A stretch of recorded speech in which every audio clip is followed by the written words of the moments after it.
everybody. Hello, hello, hello, and especially hello, welcome to Alan Barsky. Welcome to the show, Alan. It's nice to see you, Didi, traveling across country to country.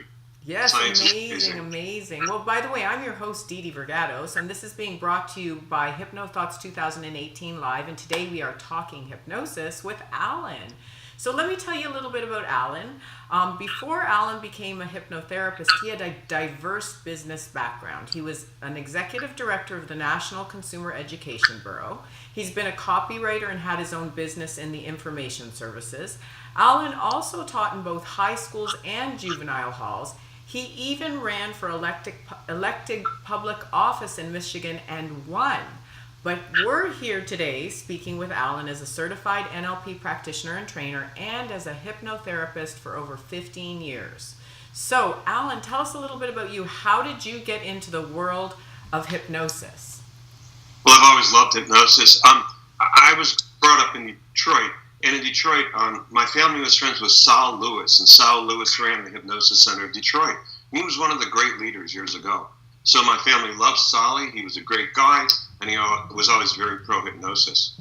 And in fact, when I was 13 years old, I went to a dentist. They did a root canal, and afterwards it was in great pain, and the dentist said there was nothing wrong. And so Sally suggested I go to a dentist that actually was also a hypnotist. Mm-hmm. And so at 13, I was hypnotized.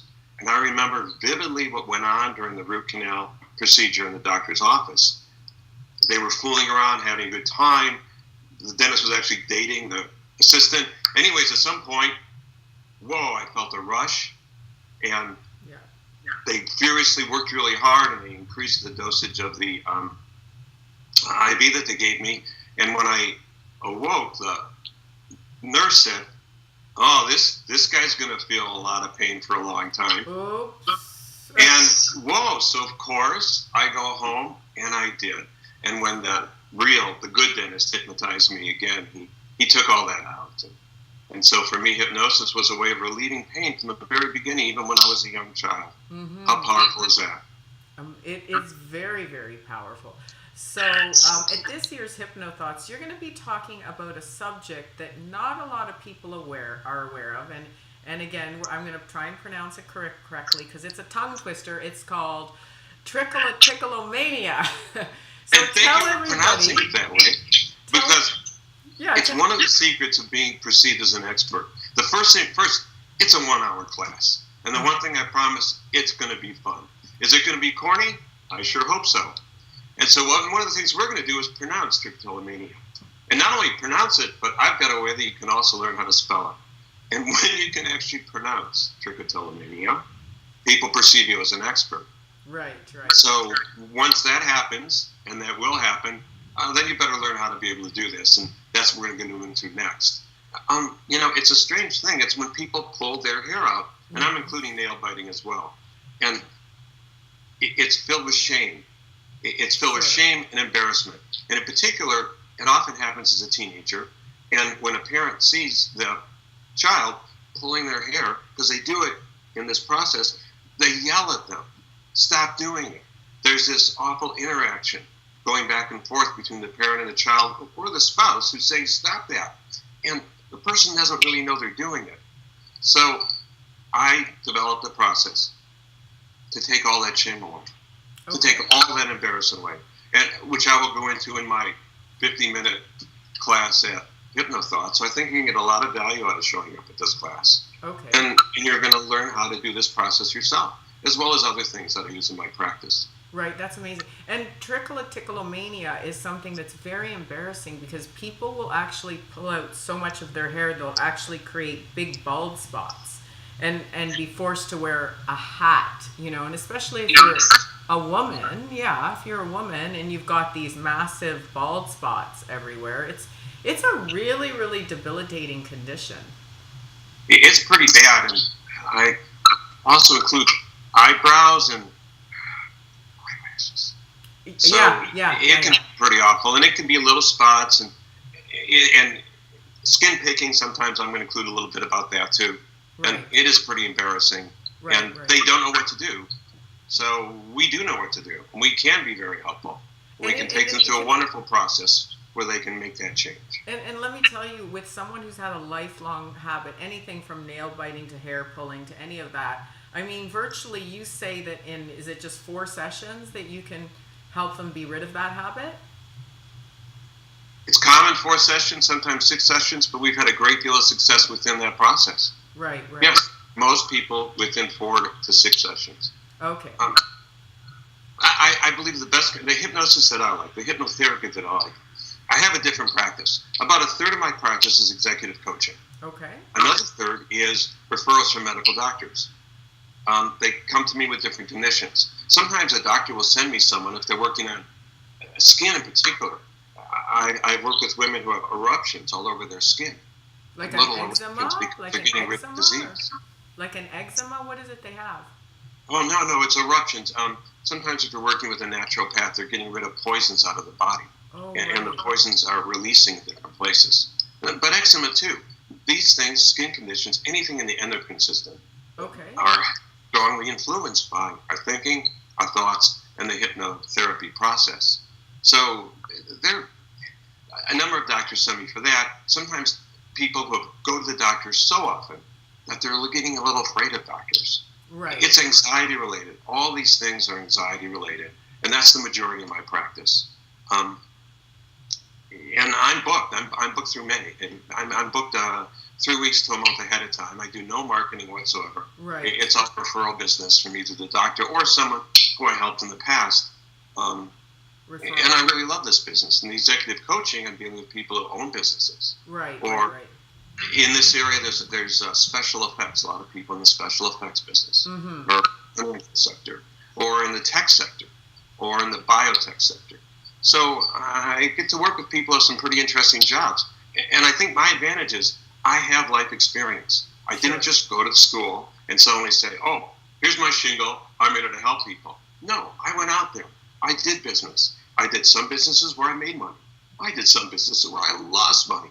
I took risks. I took chances. And so when they come for therapy, and most people see me half a dozen to a dozen times, mostly half a dozen times, we can talk about serious things, and I understand how their business works. In information services, I had 45 employees. Well, I know what it's like to have employees and how to work in that structure. So I think I'm helpful in more than just the standard things.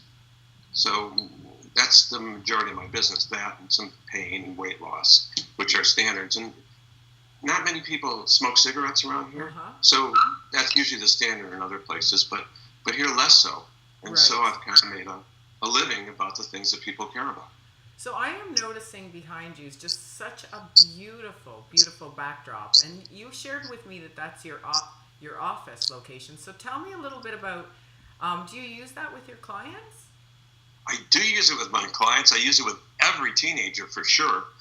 And of course, I have a more sit-down and quieter space over here.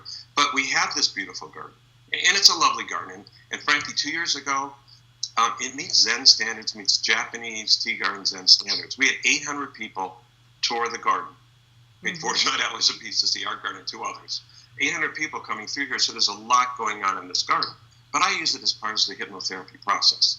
So actually, the very next client I'm going to have, she's 18, been to a lot of psychiatrists, she has some issues. So if I just sit here in this chair and she sits down in that chair, I'm going to go right away into that. I'm going to take her for a walk. We're going to go look at the fish. The fish are just beautiful. There's a koi pond there. We'll watch the fish. And it's a somewhat hypnotic process to watch fish.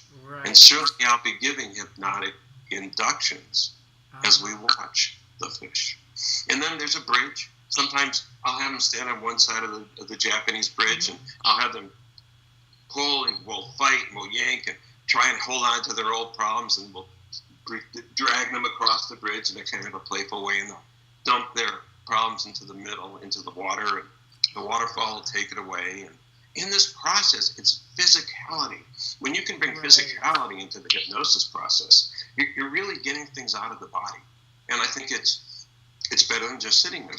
Sometimes we'll sit and do the standard things, but sometimes we get to do this. And I think when you increase the imagination, when you have that kind of a thing, for example, I have a giant pirate ship here, and actually with a little bit of wind, it actually flies. It's from Peter Pan. And that kind of imagination increasing process really awakens people, lets them forget about what they were hung on to. You know, people come, they've been time traveling. Mostly people are time travelers when they come to a hypnotherapist. They regret the past. They worry about the future. Yeah. They're out of time. But we bring them back to the here and now. And, you know, there's a lot of safety in the here and now. And that safety we bring into it. And I also have an advantage that I do a very good cold read. I can learn quickly within the first session, and I'll share a little bit about this, by the way, at the Trichotillomania session that we have, about how one can read people. And within that process, learn some of their deepest strengths and also deepest issues. And so I grade myself by when a client says to me, I feel seen and heard. Right. I felt seen and heard today. And when that happens, we can go through a process that can continue that process. So I don't do many one-time things. I do things that have deep meaning and have deep results. And I love being in the community because I'll walk down the street and people will stop me and say, thank you, you helped me with this, you helped me with that. And this to me makes me feel very good. I'm just north of San Francisco in Marin County, just a little hot, and in Mill Valley, and it's my way to bring into the community, and it's worked out very well, I think. Wonderful, wonderful. Well, I look so forward to actually attending that class. So it's gonna be a great time at Hypnothoughts. So thank you for being with us. You have a great day, and we will see you soon. Trichotillomania. You bring that, but by the time you leave my class, I promise you'll not only be able to say it, you'll be able to spell it. Excellent, Alan. Have a great day. You too. Bye-bye. Bye-bye.